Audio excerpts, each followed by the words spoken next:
Bienvenidos a La Ventana. Soy Rafael Tirado Rivera y este es mi podcast.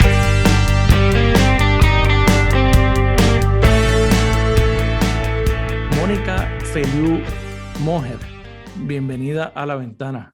Gracias por la invitación, un placer estar aquí. Mónica, tú eres una científica puertorriqueña, pero lo primero que me llama la atención son tus apellidos. Y me imagino que la gente te comenta cada vez que tiene la oportunidad, Feliu Moher, ¿de dónde provienen? Pues mira, hasta donde tengo entendido, Feliu es catalán. Okay. Yo estuve hace varios años en Barcelona y pues tengo amistades que son de esa región y me confirman que en la Costa Brava de España hay un pueblo que parte de su nombre lleva Feliu. Okay. Pues es catalán. Moher no estoy segura. Hay personas que me han dicho que es catalán, hay personas que me han dicho que hay gente en las Islas Canarias que llevan el apellido Moher, pero la realidad es que no sé, o sea, ambas familias llevan generaciones en Puerto Rico, o sea, por lo menos todas las generaciones que yo conozco han estado en Puerto Rico, pero pues lo que tengo entendido es que tienen un origen español ambos. Qué interesante. ¿Y dónde tú eres original de Puerto Rico? Yo ¿De un pueblo de la montaña? Yo soy del barrio Maricao de Vega Alta. De Vega Alta. Un área rural del pueblo de Vega Alta, pero la familia de mi mamá es de Fajardo y la familia de mi papá es del área de Laja, San Germán. Okay. ¿Y algunos de ellos tienen algún trasfondo en el tema de ciencia? ¿O no? Más o menos, o sea, mi papá, él trabajó muchos años en la Autoridad de Energía Eléctrica y el trabajo que él realizaba tenía yo creo que algunas características del trabajo de quizás un ingeniero, pero pues mi papá era supervisor de subestaciones en energía eléctrica, mi mamá fue trabajadora social, ya ambos están retirados. Y pues tengo un tío que es farmacéutico y ese es como mi referente principal así de... Ese es tu link con el tema. Sí, o sea, esa es en términos de, pues, no, personas en mi familia, pues realmente mi tío y pues ahora tengo primos que son ingenieros, pero mientras crecía, pues mi tío era el único que tenía así una carrera relacionada a la ciencia. Y entonces, ¿cómo es que tú llegas o tu camino te lleva al tema de la ciencia? Y no solamente en términos académicos, sino en términos profesionales. ¿Cómo hacer de una profesión que es tan difícil, que es complejo, que es competitivo y que cuando uno piensa en un científico, uno piensa en un hombre blanco con una bata blanca en un laboratorio? Uh-huh. ¿Cómo te lleva la vida y qué caminos tomas para llegar a ese punto? Pues mira, primero yo creo que la dificultad es relativa, ¿no? O sea, yo creo que pues hay personas que tienen diferentes intereses y aptitudes y actitudes para ciertas carreras y cosas. Y por ejemplo, a mí me parece que la contabilidad me parece imposiblemente difícil. Así que, somos dos, definitivamente, no hay forma. Yo creo que eso es relativo. No, obviamente hay ciertos temas que, como tú bien dices, son complejos y requieren entrenamientos especializados, pero a mí me gusta un poco desmitificar esta idea de que la ciencia es muy difícil y que por eso es solamente accesible a ciertas personas. Y en términos de cómo yo llego a una carrera en ciencias, pues yo me crié en un campo, ¿no? Yo me crié en una finca, en una comunidad rural, bastante rural, en Vega Alta, Puerto Rico. Y pues para mí la ciencia era parte de mi día a día, porque pues en la finca habían animales, había muchas plantas y frutas y vegetales, así que yo, no, en retrospectiva, yo pienso que la naturaleza era mi campo de juego, ¿no? O sea, eso era lo que yo todos los días, yo llegaba de la escuela y me quitaba el uniforme y salía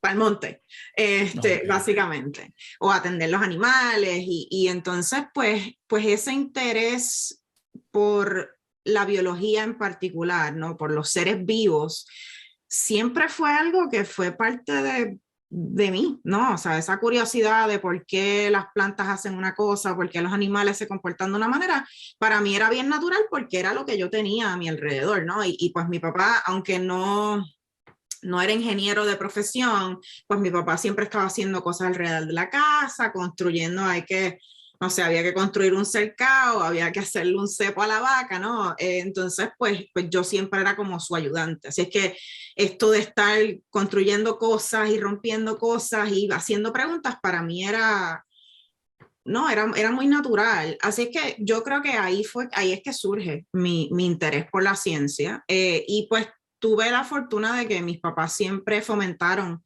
ese interés, ¿no? Yo nunca escuché, tú sabes, no te ensucies o no brinques ahí porque tú eres una nena. O sea, Claro. yo... Ni tampoco vete por esta área laboral o profesional. No. No, o sea, ellos siempre fomentaron lo que a mí me interesaba, ¿no? Eh, Así que yo creo que eso, ¿no? Eso tuvo mucho que ver en el que yo mantuviese ese interés cuando, no, en realidad hay en las ciencias, ¿no? En estas disciplinas que en inglés se le llaman STEM, ciencia, tecnología, ingeniería y matemáticas, hay una brecha de género bastante grande. Sí. Y en parte es porque a las mujeres, a las niñas, se nos imponen estos estereotipos desde pequeñitas, ¿no? Desde pequeñitas empezamos a recibir estos mensajes de distintos aspectos de la sociedad, que las niñas no son buenas en estas disciplinas o que tú no puedes hacer esto. Y esos estereotipos tienen un impacto, ¿no? Y pues también hay una falta de modelos a seguir, o por lo menos hay una falta de... A eso iba, la falta de modelaje también, aunque ahora, gracias a mujeres y personas como tú, pues eso está cambiando. Sí, ciertamente, pero no, es algo que persiste particularmente en posiciones de liderazgo, ¿no? O sea, en posiciones de liderazgo es mucho más difícil para las mujeres llegar a esas posiciones de liderazgo en estas disciplinas de STEM, porque pues todavía existen un sinnúmero de barreras sistémicas. Y aunque yo sí enfrenté, ¿no? Esa falta de modelos, de referentes, de inclusive ver no solamente mujeres, pero científicos puertorriqueños en general. O sea, yo nunca llegué a conocer sobre científicos puertorriqueños en la escuela, salvo, no, quizás un Agustín Stahl. Sí, los clásicos. Exacto. Aquí tenemos una tierra de poetas, de músicos, de políticos, de actores, pero de científicos, de gente que se dedique a la ciencia, es como si fuera un animal raro. Sí, o sea, y es lamentable porque hay mucho, o sea, Agustín Stahl, no, hizo muchísimo por la botánica en Puerto Rico. En Puerto Rico hubo una científica que se llamó Ana Roque de Duprey, que fue una pionera también en la botánica, el estudio de las plantas en Puerto Rico, pero a Ana Roque de Duprey se le conoce también porque era sufragista, ¿no? Ella impulsó el derecho al voto por las mujeres. Ella fue una de las que ayudó a fundar la Universidad de Puerto Rico. Tenemos un Ramón Emeterio Betances que era médico, que también hizo mucho por la medicina en Puerto Rico, pero se le conoce por su gesta política.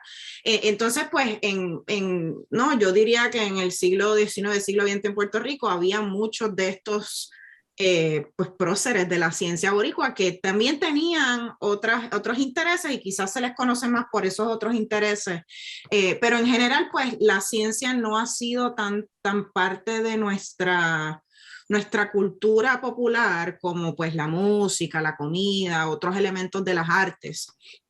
Y pues a pesar de todas esas cosas, pues yo, como te digo, siempre tuve el apoyo de mis papás, y entonces ya cuando yo tenía como 11 años, yo me comienzo a interesar particularmente por el cerebro, por la neurociencia, que es en lo que terminé haciendo mi doctorado, y por una experiencia muy personal. Mi papá le diagnostican depresión, una depresión severa, cuando yo tengo más o menos como 11 años, y aunque yo no sabía qué era lo que estaba pasando, yo no lo entendía bien, yo sabía que tenía que ver con el cerebro, ¿no? Y entonces, había una conexión, pudiste hacer esa exacto, conexión. yo sabía que ahí había una conexión, ¿no? Y yo sabía que, por ejemplo, un psiquiatra, pues era esa persona, ese profesional que se supone que ayudaba a personas, ¿no? con condiciones de salud mental, con trastornos de salud mental, que eso tenía que ver con el cerebro, así es que empiezo a irme como que por esa área, ¿no? Me empieza a interesar más el cerebro, empiezo a decir, pues yo quiero estudiar medicina, yo quiero ser psiquiatra, no porque quisiera estudiar medicina, sino que para ser psiquiatra hay que estudiar medicina. Y entonces cuando llego a la universidad, entro a la universidad por premédica, ¿no? Yo estudié en la Universidad de Puerto Rico en Bayamón, y entro con la idea de estudiar medicina. Es de los Vaqueros de Bayamón. De los Vaqueros de Bayamón. Eso, y mi hijo está ahí en primer año. Pues mira, qué chévere. Pues entro con esta idea de estudiar medicina, y mientras estoy en la universidad, allí conozco la primera científica que conocí en persona, ¿no? Y pues en carne y hueso, esa persona. Sí, y por casualidad pues era mujer, ¿no? Era una mujer, una puertorriqueña científica, ella era microbióloga, es microbióloga, la doctora Agnes Martínez Laos, nunca me voy a olvidar de ella. Y ella pues no solamente se convierte en ese referente para mí, sino que ella me va llevando a explorar, tú sabes que pues la medicina no es la única opción, que existen programas y oportunidades de investigación, y ella me convence realmente a que haga un programa de investigación de verano cuando yo estaba para ir del segundo a tercer año de la universidad. Porque pues yo estaba convencida que yo iba a estudiar medicina, y ella me dijo, bueno, pero aún si quieres estudiar medicina, hacer investigación, pues te va a ayudar, ¿no? O sea, es una oportunidad valiosa. Una escala, ¿no? Para hacer. Exacto. No, porque la investigación científica es súper importante para la medicina. Claro. No, muchos avances médicos se dan porque esa investigación básica existe, ¿no? Porque estamos generando ese conocimiento. Entonces, pues yo solicito a esta oportunidad de verano, que fue en la Universidad Central del Caribe, que es la escuela de medicina que está en Bayamón, justo allí al lado del recinto de Bayamón de la UPR. Y eso fue para mí un punto de inflexión bien importante, porque me doy cuenta de que eso es lo que quiero hacer, ¿no? O sea, que realmente esta oportunidad de contestar preguntas, de contestar preguntas para las que no hay respuesta, ver cosas que muy poca gente o nadie en el mundo está observando, a mí eso me llamó mucho la atención.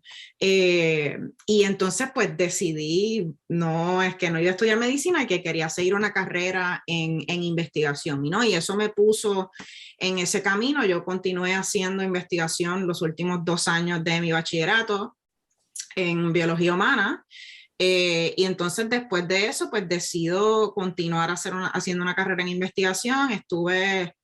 Me fui a Stanford por un verano a hacer research. Después de eso estuve 3 años trabajando en el MIT, porque quería pues desarrollar otras destrezas, tener otras experiencias, y después de eso entonces hice mi doctorado, terminé haciendo mi doctorado en Harvard en neurobiología. Neurobiología. Y ahora mismo estás en California, ¿no? Ahora mismo estoy residiendo en San Diego, California. Okay. ¿Y qué estás haciendo exactamente? ¿En qué área estás trabajando? Pues mira, ahora yo me dedico a la comunicación de la ciencia. Okay. Yo mientras estuve, de hecho antes de comenzar el doctorado, una de las motivaciones que yo tuve para irme de Puerto Rico a continuar mi entrenamiento como científica, fue además, ¿no?, de que pues todo el mundo me decía, pues hay todas estas oportunidades fuera, debes aprovecharlas.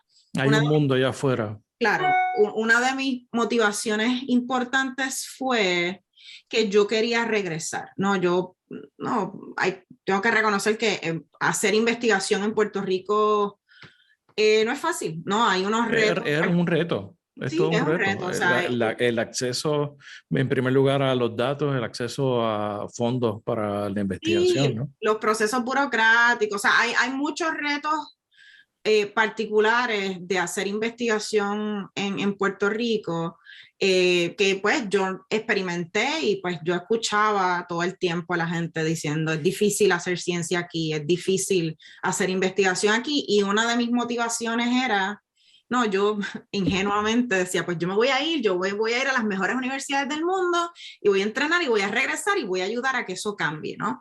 Iba a Así ser un que instituto de algo, tal yo no vez. sabía cómo se iba a ver en realidad, pero yo tenía esta idea de que yo quería regresar a Puerto Rico para hacer que fuera menos difícil, ¿no? El hacer investigación en el país. Y entonces en ese proceso ya, yo llevaba ya 2 años viviendo en Boston, pues me doy cuenta que regresar a Puerto Rico me iba a tomar mucho tiempo, ¿no? Porque un doctorado en promedio, por lo menos en ciencias biomédicas, un doctorado en promedio te toma 6 años. Y después, si tú quieres regresar, si tú quieres ser profesor o profesora, pues tienes que hacer lo que se le llama un postdoctorado, que es un periodo de entrenamiento adicional luego de que terminas el PhD.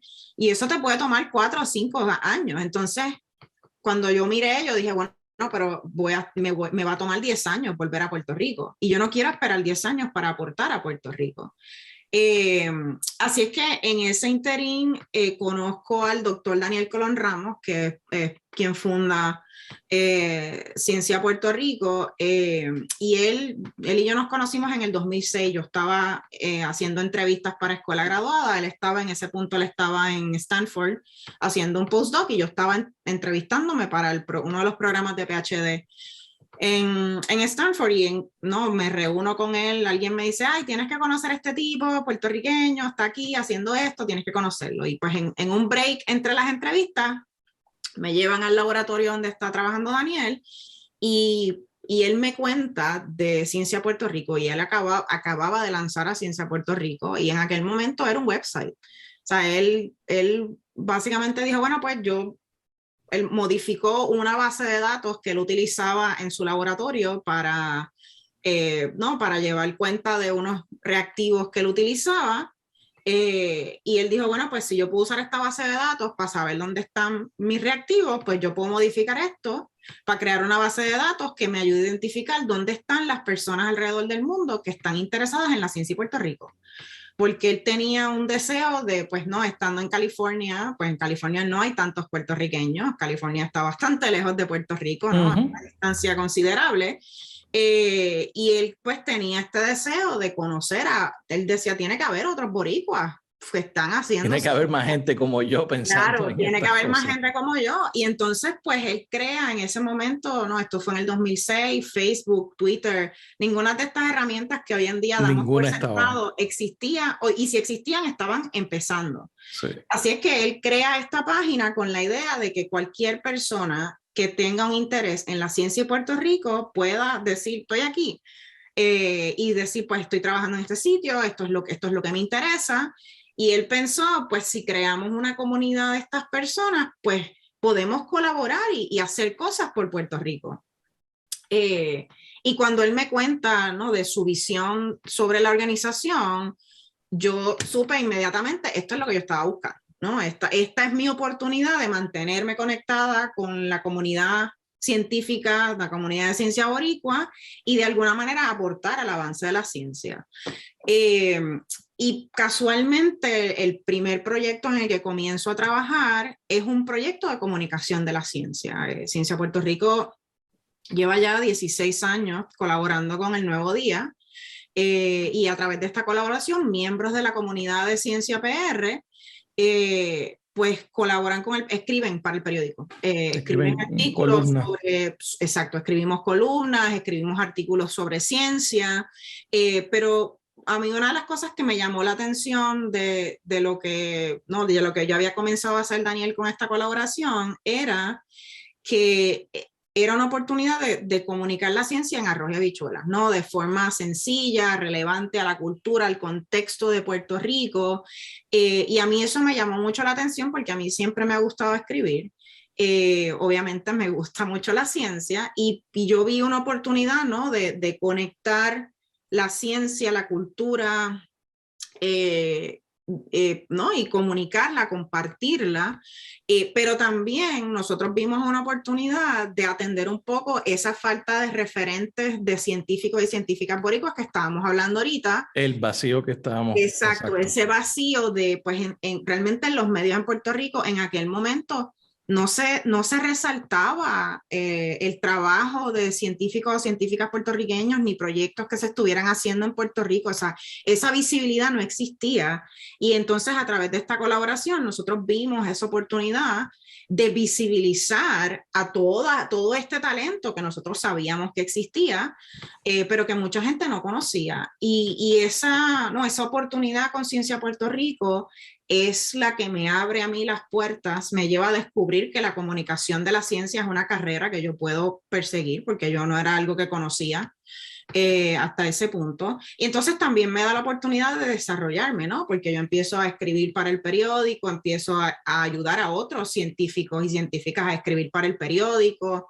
Eventualmente, pues Ciencia Puerto Rico publicó un libro, empezamos a publicar podcasts, empezamos a colaborar con escuelas y entonces eso me abrió la puerta hay todas estas oportunidades de comunicar la ciencia, de conectar a las personas con la ciencia, así es que hoy en día eso es lo que yo hago. Yo trabajo con Ciencia Puerto Rico, también trabajo con una organización que está basada acá en California, que se llama el Science Communication Lab, y en general mi trabajo se enfoca en comunicar la ciencia de diferentes maneras, a través de diferentes medios, escritos, con la producción de documentales, produciendo cursos para ayudar a que los científicos y científicas tengan las destrezas también de comunicarse efectivamente. Así que mi enfoque ahora es en eso.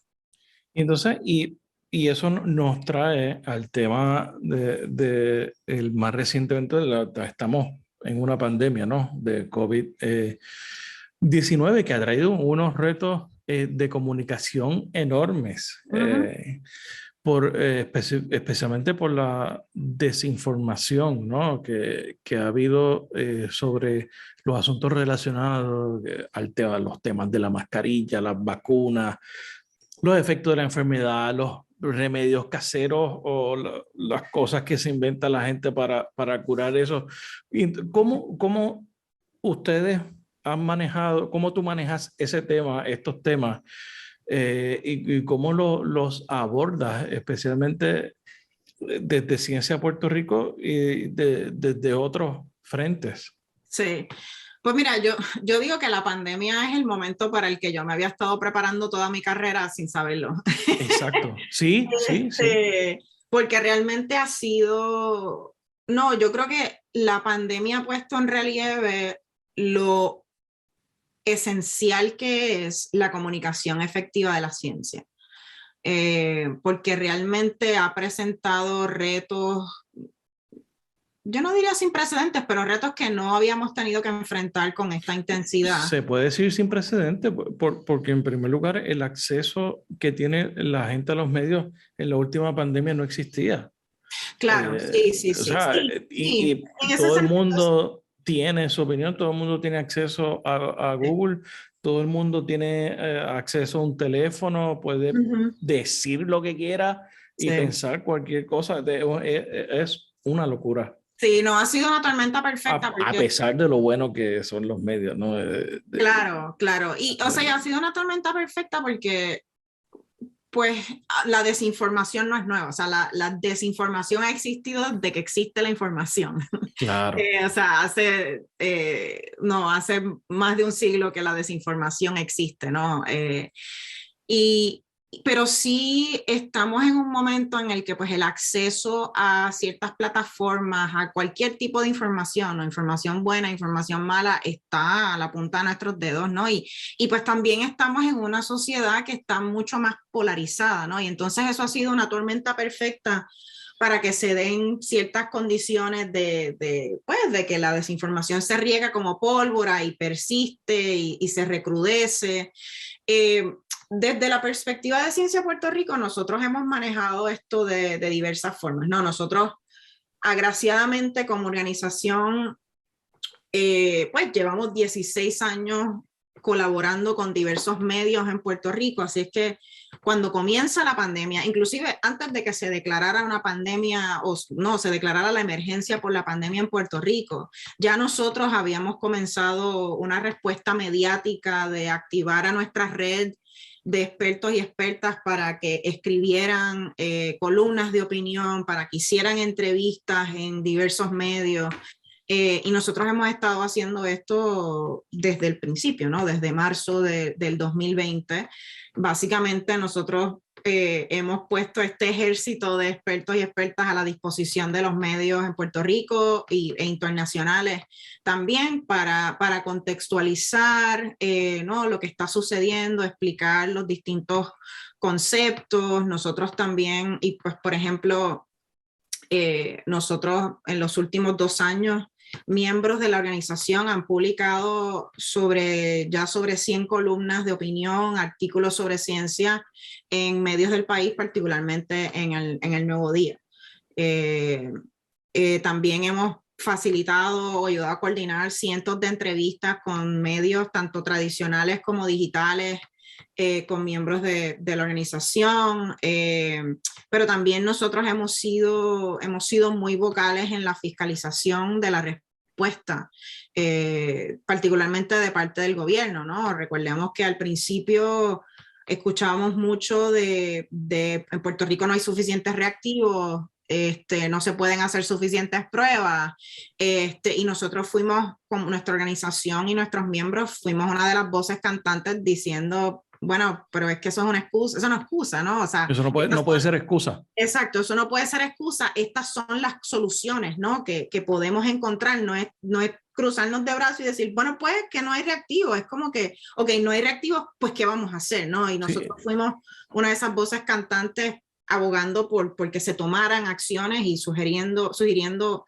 acciones concretas. Ese sentido de indefensión que a veces tenemos en Puerto Rico, y especialmente a líderes, a personas que están en posiciones importantes de poder, que se encomiendan a yo no sé qué, y esperan que las cosas pasen. Sí. No hay previsión. Aquí había un secretario de salud diciendo que eso no iba a llegar porque eso era en China. Claro, claro. Y entonces pues nosotros básicamente fuimos una de esas voces cantantes diciendo, esto es inaceptable, ¿no? O sea, esto es una excusa, y pues es inaceptable porque si no hacemos nada se van a perder muchísimas más vidas, ¿no? O sea, en este momento de la pandemia han fallecido más de 4,000 personas en Puerto Rico, pero las predicciones que habían era que si no se actuaba podrían ser decenas de miles de personas, ¿no? Teniendo en cuenta que en Puerto Rico tenemos un país que es viejo, un país que tiene muchísimas condiciones preexistentes, un país en donde el sistema de salud es bien precario, ¿no? Entonces nosotros como comunidad sentíamos esa urgencia de si no hacemos algo, o sea, yo personalmente, yo recuerdo esas primeras semanas, yo pensaba, o sea, esto puede ser muchas veces peor que María. Sí. Así es que, pues nosotros pusimos de nuevo esa comunidad al servicio del país a través de estas colaboraciones mediáticas, abogando por medidas de salud pública, no, pidiéndole al gobierno que rindiera cuentas. También yo recuerdo que al principio hubo un momento, el gobierno de Puerto Rico estaba usando las pruebas que no eran para diagnosticar COVID, ¿no? Se estaban usando pruebas de anticuerpos cuando esas pruebas nunca se debieron usar para el diagnóstico. Así es que nosotros pues también nos hemos movilizado a eso. Y entonces, pues también desde el punto de vista de educación, ¿no? La educación de nuestros niños y niñas se vio bien afectada. Y pues todo el mundo se movió remoto, pero pues no todo el mundo tenía acceso, así es que nosotros a través de los diversos programas de educación modificamos lo que estábamos haciendo.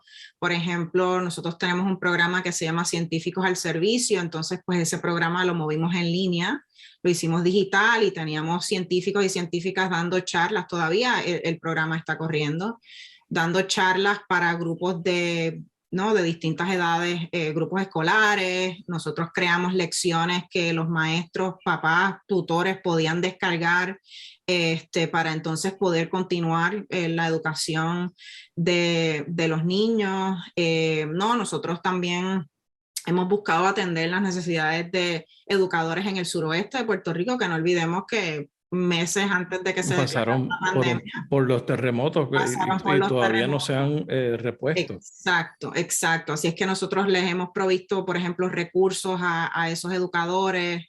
Y pues entonces lo otro que hicimos fue crear un proyecto que yo he estado dirigiendo ya por casi los últimos 2 años, que un proyecto que comenzó en septiembre del 2020, que se llama Aquí nos cuidamos, y es un proyecto comunitario que se compone, no solamente tiene un componente de alcance comunitario, nosotros hemos estado trabajando con líderes comunitarios en diferentes regiones de Puerto Rico, pero también tenemos una colección educativa multimedia que cualquier persona puede utilizar para educarse y para educar, para promover la prevención de COVID, para promover la vacunación, para promover la salud mental. Así es que a través de este proyecto nosotros hemos creado diversas campañas de servicio público para atender en particular las necesidades de las comunidades vulnerables y marginadas en Puerto Rico, que pues desproporcionadamente han sufrido un impacto negativo de la pandemia. Y por ejemplo, esto es una colección que tiene más de 200 piezas de contenido y tiene videos, que todos los videos están en lengua de señas. Y eso está disponible en aquinoscuidamos.com, ¿correcto? .org. .org. Aquí nos cuidamos.org. Cualquier persona puede acceder a los materiales, los puede descargar, los puede compartir, desde individuos hasta organizaciones, agencias gubernamentales. No, el contenido no solamente es gratuito, sino que las personas lo pueden modificar siempre y cuando nos den crédito, porque nosotros queremos que sea una colección verdaderamente accesible, ¿no? Para que cualquier persona pueda utilizarla y adaptarla a sus necesidades de educación y prevención de COVID. Qué bien. Hablando, siguiendo, para darle un poco de cierre al tema de los retos de la pandemia en términos de las comunicaciones, te voy a leer un tuit reciente de Jorge Rodríguez, presidente de PASIF y autoproclamado ideólogo libertario. Dice, el error más grande en el manejo de la pandemia fue permitir que los médicos y epidemiólogos definieran la política pública por la que toda una sociedad se tenía que seguir. El segundo error más grande, que la legislatura dejara al Ejecutivo establecer la política pública por ellos. ¿Cómo tú reaccionas a ese tipo de pensamiento y de comentarios? Pues mi reacción es que esto es un caso clásico de desinformación. No, o sea, una de las cosas que es bien importante que entendamos sobre la desinformación es que hay desinformación, que en inglés se le llama misinformation. A ver, lo he visto traducido como misinformación, que sí. Eso es lo que te envía tu tía por el chat de WhatsApp. Por el WhatsApp. Dice, exacto, qué sé yo, un meme que dice, si haces esto no te va a dar COVID, y tu tía te lo está enviando con buenas intenciones, ¿no? Porque piensa, pues ya a lo mejor yo no sé si esto es cierto, pero si hacer eso quiere decir que no te va a dar COVID, pues ahí te lo dejo. Y eso no es información falsa que se comparte a veces, la gente la comparte sin saber que es falsa, y usualmente la comparte con una buena intención. Pero este ejemplo que tú me lees tiene la mala intención de desinformar por diversas razones. En este caso del ingeniero Rodríguez, pues podemos asumir, por el hecho de que él está liderando un think tank de ideología política libertaria, que lo está haciendo por una ganancia política, ¿no? Correcto. O sea, la desinformación tiene, especialmente la que se crea o se difumina o se disemina con mala intención, es porque quiere haber una ganancia política, una ganancia económica, una ganancia social, psicológica. No, está tratando de impulsar, o sea, no es distinta de la propaganda que estamos viendo en Rusia, ahora mismo que está en guerra con Ucrania, pero los medios estatales rusos están diciendo que hay guerra, no hay guerra. No, lo que estamos buscando es denazificar a Ucrania. Entonces, pues esto no es muy distinto a la propaganda. Entonces, para mí, como científica y como profesional y experta en la comunicación, para mí es muy importante entender cuál es cuál es el propósito, cuál es la intención detrás de un tweet como ese, que obviamente inicialmente mi reacción es, esto no tiene sentido, esto es falso, y obviamente me frustra y me da mucho coraje, pero para mí es importante entender cuál es la intención porque es estrategia, ¿no? Entonces, para mí, por ejemplo, una de las cosas que yo abogo todo el tiempo es que no, durante la pandemia esta persona ha tuiteado barbaridades, francamente.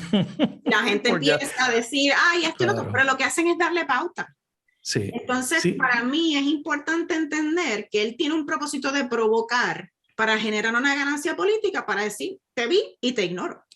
O si te voy a criticar, entonces tengo que atender porque lo que estamos viendo con gente como él, lo que estamos viendo con lo que hemos visto, por ejemplo, con Elizabeth Torres recientemente, estas personas están explotando no solamente cómo funciona nuestra psicología humana, que vemos estas cosas que nos indignan y lo que queremos es reventar y queremos despotricar contra eso, pero también explotan cómo funcionan las redes sociales. Correcto. Este tipo de contenido incendiario es lo que genera engagement, porque estas plataformas de redes sociales, los algoritmos se mueven por a qué la gente le está dando clic, a qué la gente está compartiendo. Es mucho más probable que algo que incita pasiones de cualquier tipo se va a ir viral que algo que es comensurado, que es cierto, pero que no incita pasiones.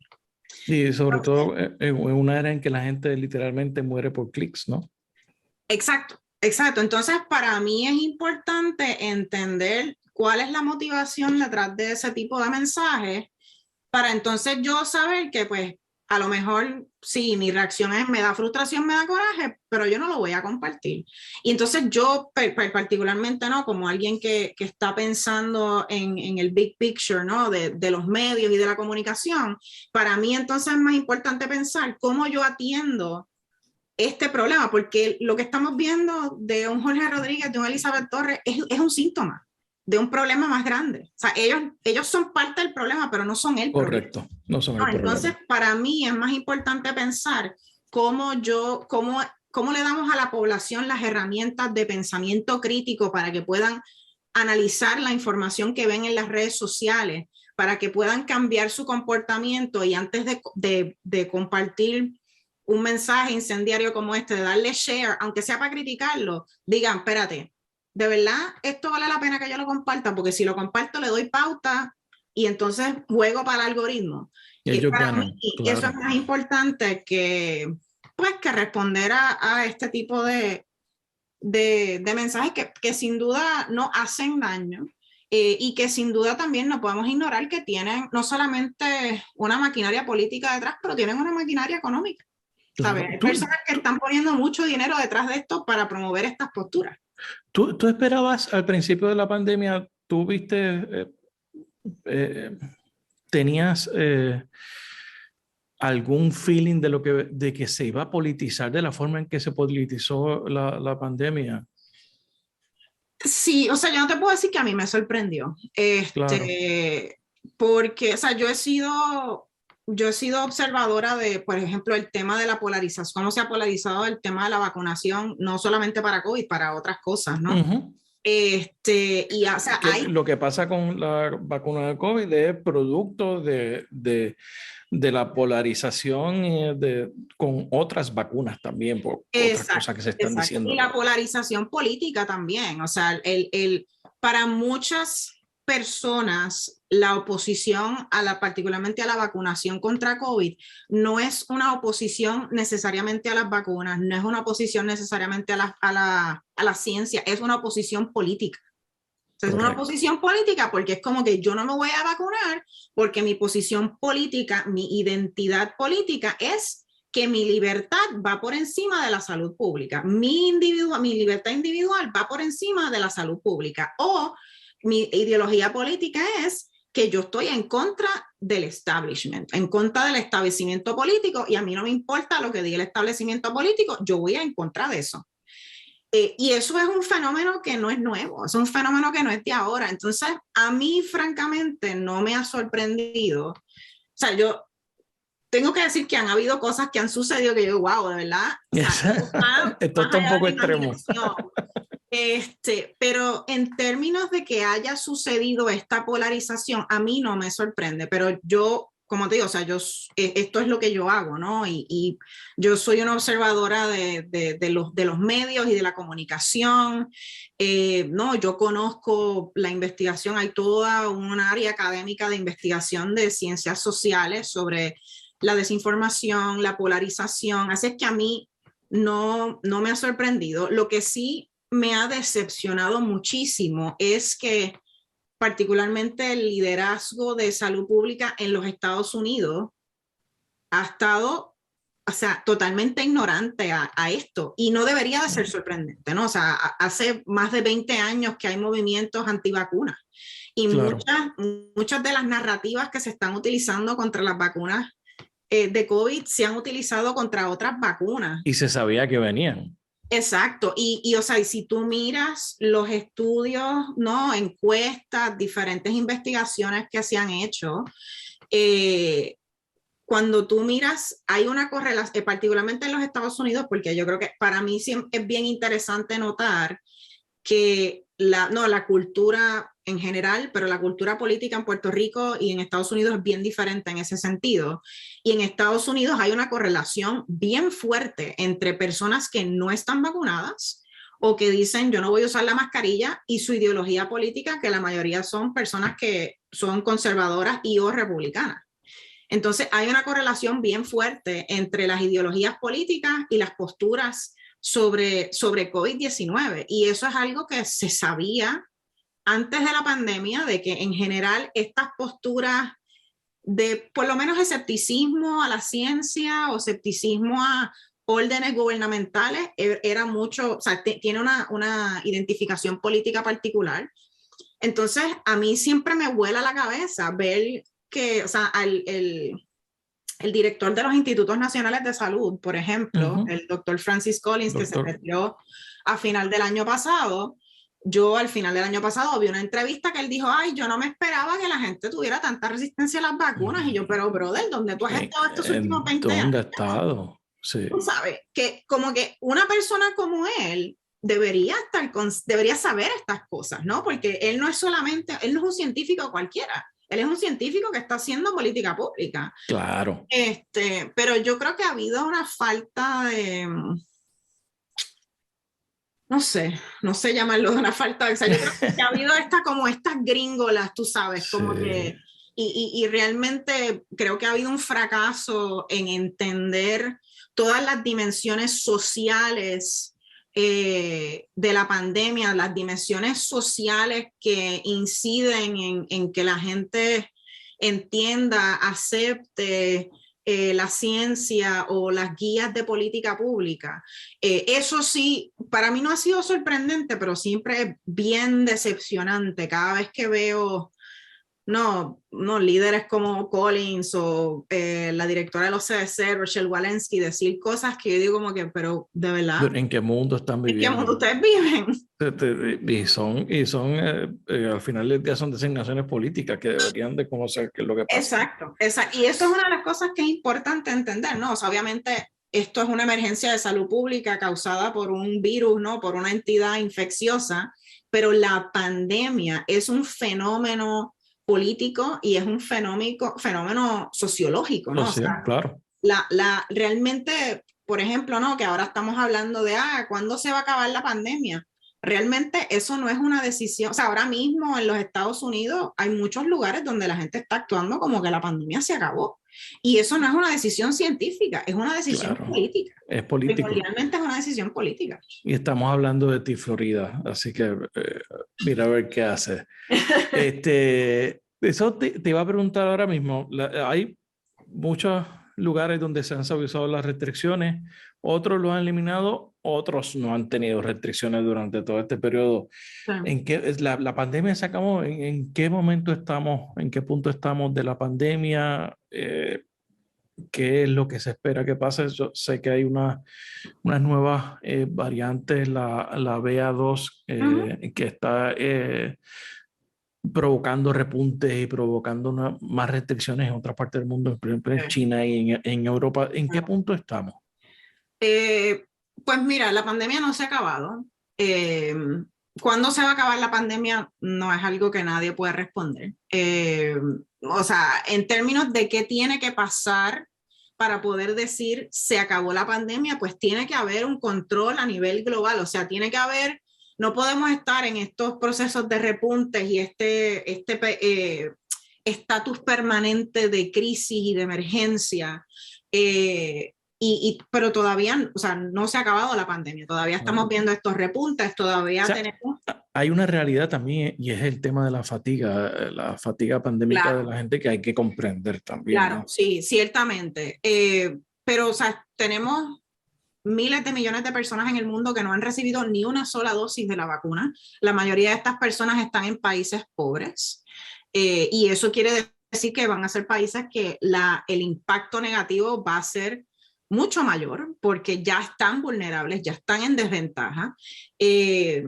Ciertamente hay que tomar en cuenta la fatiga, como tú bien dices, y por eso es que yo creo que es importante la comunicación, la educación, ¿no? El comunicarle a las personas el riesgo, ¿no? El darle a las personas esas herramientas para que se adapten a, a los cambios de la pandemia, ¿no? Porque la pandemia siempre ha sido muy dinámica, y creo que tenemos que seguir, mantener esa estamina de darle a las personas las herramientas que necesitan. No, o sea, tenemos esta variante, subvariante de Omicron, realmente no es una variante nueva, o sea, esta variante la conocemos básicamente desde poco después de que surgió Omicron, esta subvariante. Okay. Se conocía, lo que pasa es que la subvariante de Omicron que dominó en el invierno, en el repunte que vimos en diciembre, es la BA1, ¿no? Pero es básicamente, es Omicron un poco diferente. Lo que pasa es que esta subvariante que estamos viendo que está empezando a dominar en ciertos lugares es aún más contagiosa que Omicron. En términos de si causa enfermedad más grave, parece ser que la enfermedad no es más grave, no es menos grave de lo que causaba la subvariante BA1 de Omicron. Pero sí es preocupante porque es un perfect storm, ¿no? O sea, cuando tuvimos el repunte de Omicron en diciembre, fue una tormenta perfecta. Habíamos bajado la guardia, las vacunas, la efectividad mengua la efectividad, teníamos una variante que podía infectar a personas vacunadas porque básicamente ese virus, ¿no? esa variante del virus podía escapar esas primeras líneas de defensa que nos daba la vacuna. Fechas en las que la gente se empezaba a aglomerar, así que fue una tormenta perfecta de muchos factores que llevó a este repunte. Y ahora podría darse otro tipo de tormenta perfecta. Estamos viendo la fatiga, estamos viendo las flexibilizaciones, todavía tenemos el reto de que, ¿no? las vacunas, la efectividad mengua, no hay suficientes personas que se han puesto el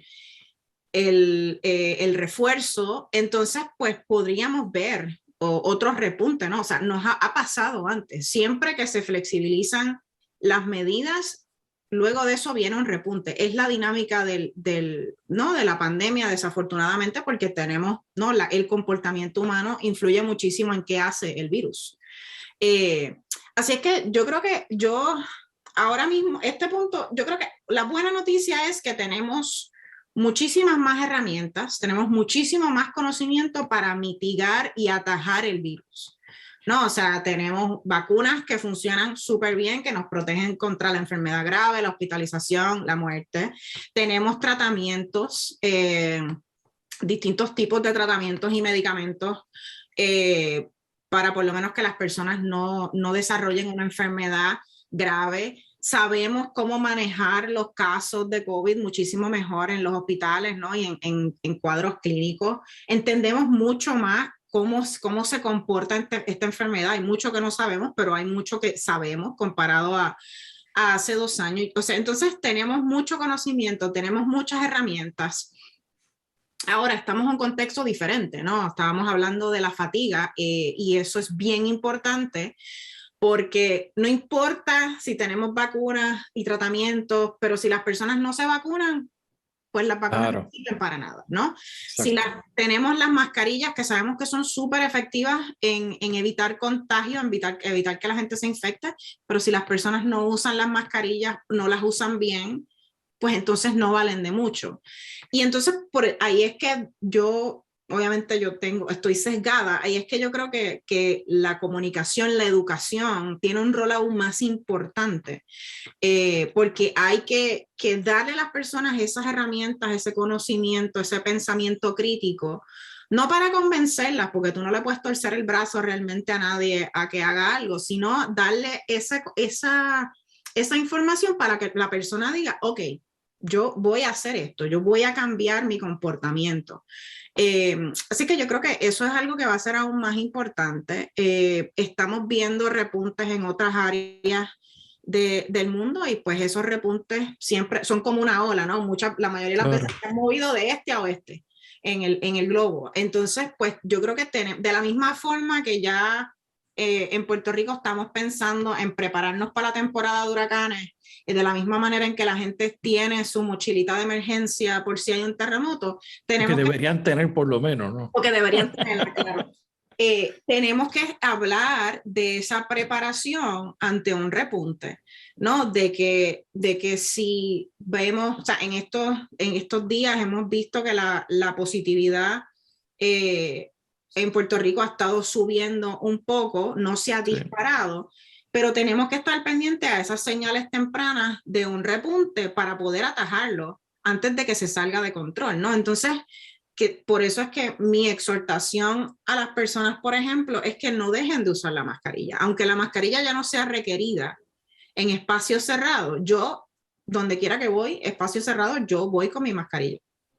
Esa es tu recomendación. Mi recomendación es que las personas continúen usando la mascarilla, particularmente en espacios cerrados. ¿Por qué? Porque en los espacios cerrados donde no puedes mantener distancia de otras personas, donde la ventilación no es buena o no sabes cuán buena es la ventilación, donde tú no sabes si la persona que está al lado tuyo está vacunada, tú no sabes si la persona que está al lado tuyo tiene una condición que la pone en mayor riesgo. O sea, para mí, yo creo que uno de los errores de comunicación que se han cometido durante la pandemia es que se ha presentado la mascarilla como una restricción. Exacto. Sí. Y para mí, yo no voy a negar que la mascarilla puede ser fastidiosa y puede ser incómoda y es un dolor de cabeza que ay, me tengo que poner la mascarilla, pero cuando yo lo miro yo tomo todas estas cosas en consideración y yo miro, la mascarilla es fácil de usar, es súper efectiva, especialmente si tienes una mascarilla KN95, N95 que tienen un poder de filtración muy bueno. Es un paso sencillo que yo puedo tomar, es un paso solidario que yo puedo tomar para proteger a las personas a mi alrededor. No solamente me protejo yo, pero protejo a las personas a mi alrededor. Y para mí la mascarilla es libertad, porque si yo uso mi mascarilla, yo puedo ir al supermercado, yo puedo ir al cine, yo puedo viajar, puedo hacer cosas que obviamente todo conlleva un riesgo, pero si yo uso una buena mascarilla, la probabilidad de que me voy a infectar es menor y la probabilidad de que si me infecto tengo consecuencias menos graves es menor porque yo tengo mi refuerzo puesto, ¿no? Entonces, yo creo que uno de los errores que se ha cometido es que se ha hablado de la mascarilla como esta restricción, ¿no? Yo inclusive escuché a la directora de los CDC, la Rochelle Walensky, decir que la mascarilla era la letra escarlata de la pandemia. Y es como que, como tú eres una profesional, o sea, tú eres una líder de la salud pública a nivel global y tú estás diciendo que la mascarilla es una señal de estigma, conociendo el daño que hace el estigma en la salud pública. Claro. Y para mí ha sido un error que se ha hablado de la mascarilla como eso, como una restricción, como esa letra escarlata, cuando deberíamos de estar hablando, esto es una herramienta para, ¿queremos volver a la normalidad? No, a una relativa normalidad. La mascarilla nos permite llevar una vida normal. Dentro del contexto que todavía estamos en una pandemia de una enfermedad, de posiblemente el virus más contagioso que hemos visto en la historia de la humanidad. Estamos todavía en la pandemia como tal, ¿no? Falta todavía para salir, todavía no sabemos cómo es esa salida, ¿no? Cómo termina esta película, esta historia. ¿Cómo visualizan desde la ciencia, desde la medicina, la próxima pandemia? Siempre se ha hablado que son eventos de cada 100 años. Se hablan que son eventos, ahora se está diciendo que serían más frecuentes por el tema del cambio climático, el tema de la deforestación, la falta de acceso de agua potable. Sí. ¿Cómo es esa próxima pandemia? ¿Sí? Sí. Podemos empezar a hablar de ella. Pues mira, yo no soy experta en enfermedades infecciosas, así que yo no sé si yo soy la persona apropiada para hablar de esto, pero lo que sí te puedo decir es que sin duda hay una posibilidad real. O sea, esta pandemia causada por un coronavirus es algo que la comunidad científica en el área de salud global de enfermedades infecciosas llevaba por lo menos una década diciendo esto es una posibilidad muy real. Esto viene. ¿Cuándo va a pasar? No sabemos, pero va a pasar. Entonces, yo creo que es muy posible que la próxima pandemia sea una enfermedad también que se transmite por vía respiratoria, ¿no? Vimos en las veces anteriores que no fue una pandemia de esta escala, pero sí ¿no? El SARS, el SARS-CoV-2, que fue como el precursor, o que es familia, ¿no? del SARS-CoV-1, que causó SARS, que es familia del SARS-CoV-2, que causa COVID-19. Exacto. No, lo vimos con MERS. Hemos visto otras enfermedades infecciosas que han causado emergencias de salud pública, no en esta escala que estamos viviendo ahora, pero sí las han causado. Así es que creo que hay una posibilidad muy real de que la próxima pandemia sea otro virus que se transmite por el aire, ¿no? Que se transmite por vías respiratorias. Y creo que por eso es que es tan importante que realmente tomemos las lecciones de esta pandemia, ¿no? De esa preparación, ¿no? Para una próxima emergencia de salud pública, de que se invierta en la salud pública, en la ciencia, y que también que entendamos ¿no? Que dejemos un poco ese individualismo y esa respuesta nacionalista, ¿no? De, bueno, pues aquí las cosas están bien, ¿qué importa lo que pase en otros sitios? Exacto, ¿no? que resuelve el otro. Exacto, porque la realidad es que estamos todos conectados, ¿no? Y yo creo que esta pandemia también se ha caracterizado porque han habido crisis encima de crisis, ¿no? O sea, hemos tenido una crisis económica, tenemos un conflicto bélico que también está entonces causando una crisis económica. Entonces creo que es bien, bien importante que nos demos cuenta que esto no es un hipotético, y la importancia de que estemos preparados para responder, de que seamos proactivos en lugar de ser reactivos, porque ha habido muchos de los retos que no solamente han surgido, pero que se han exacerbado durante esta pandemia, que han surgido porque nos han agarrado, como dicen en inglés, flat-footed, porque no estábamos preparados, entonces estamos reaccionando a la emergencia en lugar de estar preparados para ella. Eso yo creo que las sociedades tienen que hacer una inversión verdadera en salud pública, en prevención específicamente y en salud en general, ¿no? Sí. Y es un cambio de paradigma porque nuestro sistema de salud, o sea, la medicina es muy reactiva, no es necesariamente preventiva, es cómo yo trato la enfermedad en lugar de cómo la prevengo, ¿no? Y eso es parte del problema. Exacto. Entonces hace falta un cambio de paradigma, un cambio cultural, y este tipo de cambios de paradigma toman mucho tiempo. Sí. Mónica, ¿qué estás viendo en Netflix? Vamos a lo positivo. Sí, eso. Pues a ver, ¿cuál es tu recomendación? Ahora mismo estoy viendo una serie que se llama Pieces of Her. ¿Está buena? Esa la tengo en lista. Hasta ahora sí, voy por como el episodio, el tercer o cuarto episodio. Y es una serie con Toni Collette. A mí me encanta Toni Collette. Es una de mis actrices favoritas. Así es que, aunque no la he terminado, la puedo recomendar. Okay. También he estado viendo, no en Netflix, pero en Apple TV, he estado viendo Severance. Que es como un thriller de ciencia. Esa está bien loca. Yo empecé a verla y no sé si quiero seguir. Pues mira, yo al principio me sentía así, estaba como que esto está lento, esto está como que bien extraño, pero me juqueé porque quiero saber qué pasa. Así que he estado viendo esa serie también. Y entonces esas son mis series como de por la noche, ¿no? Pues las series como que más pesadas, más serias, pero yo usualmente trato también de estar viendo como una serie que no tengo que pensar y que me da felicidad porque pues tú sabes, el mundo ya de por sí es bien pesado. Y estoy viendo Community, que es una comedia, me parece que era en NBC. Sí, de NBC, ese era un clásico. Que ya terminó, pero sí.